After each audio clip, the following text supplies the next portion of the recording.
Hi friends, welcome to சமையல் point and recipes. நம்ம இன்றைக்கி மட்டன் கைமா செய்ய போகிறோம். இது மட்டன் கீமான்னு கூட சொல்லுவாங்க. வீடியோவை ஸ்கிப் பண்ணாமல் பாருங்கள். இது மாதிரி செஞ்சு பாருங்கள், அவ்வளோ டேஸ்ட்டாக நல்லாயிருக்கும். இப்போ வாங்க நம்ம வீடியோக்குள்ளே போகலாம். எப்படி செய்யறதுன்னு பார்க்கலாம்.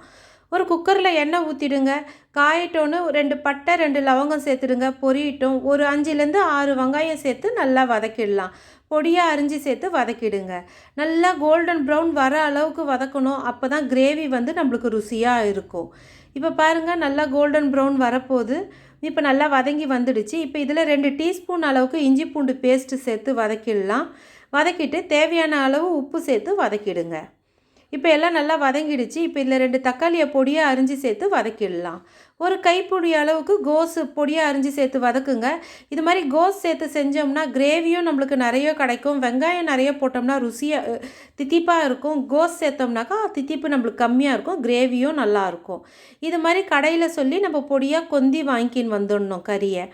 இப்போ வந்து 2 டீஸ்பூன் அளவுக்கு மிளகாய்த்தூள் சேர்த்துடலாம். 3 டீஸ்பூன் சேர்த்துக்குங்க. உங்கள் காரத்துக்கு ஏற்ப நீங்கள் சேர்த்துக்கலாம். மஞ்சள் தூள் சேர்த்துடுங்க. சேர்த்துட்டு இப்போ இதை நல்லா வதக்கிடலாம். இப்போ வதக்கிட்டோம். இதில் வந்து கைமாவை நம்ம சேர்த்துடலாம். சேர்த்து நல்லா கலந்து விட்டுடலாம். இந்த நல்லி எலும்பு வந்து எனக்கு பிடிக்குன்றதுனால நான் அதில் 1 சேர்த்து வாங்கிக்கின்னு வந்துட்டேன் நான். இப்போ இதில் முழுகிற அளவுக்கு தண்ணி ஊற்றிடலாம். தண்ணி ஊற்றிட்டு நம்ம இதை குக்கர் மூடி போட்டுடலாம். ஒரு விசில் வரட்டோன்னிட்டுன்னு ஒரு 10 நிமிஷம் நம்ம சிம்மில் வச்சு நிறுத்தி எடுத்துக்கலாம். இப்போது நம்ம நிறுத்திட்டோம் அடுப்பை. இப்போ பக்கத்தில் ஒரு கடாய் வச்சுடுங்க.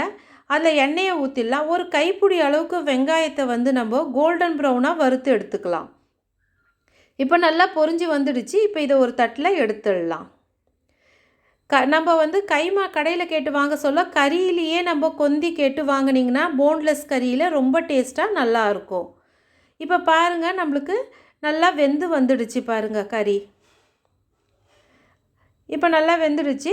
இப்போ அந்த கடாயிலேயே நம்ம எண்ணெய் இருந்தது இல்லையா, பொரிச்சு எடுத்த எண்ணெய், அந்த எண்ணெயில் மிளகு 1 டீஸ்பூன் நுணுக்கி சேர்த்துடுங்க. பச்சை மிளகாவை பொடியாக அரிஞ்சு சேர்த்துடலாம். ரெண்டும் பொரியிட்டோன்னிட்டுன்னு நம்ம இப்போ கைமாவை தூக்கி ஊற்றிடலாம். இப்போ கிரேவியெல்லாம் நல்லா சுண்டி வருது நம்மளுக்கு. இது மாதிரியே நம்ம திறந்து வச்சு பாதி சிம்மில் வச்சு சுண்ட வச்சு எடுத்துக்கலாம். இப்போ நல்லா சுண்டி வந்துடுச்சு. இப்போ இது நல்லா செவுக்கிறதுக்காக ஒரு 2 டீஸ்பூன் அளவுக்கு எண்ணெய் சேர்த்தோம்னா நல்லா செவுந்து வந்துடும். இது மாதிரி நீங்கள் செஞ்சு கொடுத்து பாருங்கள், அவ்வளோ டேஸ்ட்டாக நல்லாயிருக்கும். இப்போ பாருங்கள், நல்லா சுண்டி வந்துடுச்சு. இப்போ இதில் நம்ம பொரித்து வச்சுருந்த வெங்காயமும் கொத்தமல்லியும் சேர்த்து நம்ம நல்லா கலந்துடலாம். ஒரு 1/4 டம்ளர் அளவுக்கு தண்ணி சேர்த்துக்கலாம், ஏன்னா ரொம்ப திக்காயிடுச்சு. இப்போ இது மாதிரி தண்ணி சேர்த்து ஒரு கொதி வரட்டோன்னு நிறுத்திட்டோம்னா கிரேவி நம்மளுக்கு நல்லா தளதளன்னு இருக்கும். இட்லி, தோசைக்கு, சப்பாத்தி, பூரி, சாதத்துக்கும் பிரிஞ்சிக்கு எல்லாத்துக்குமே ரொம்ப நல்ல சைட் டிஷ்ஷாக இருக்கும். இது மாதிரி நீங்கள் ட்ரை பண்ணி பாருங்கள்.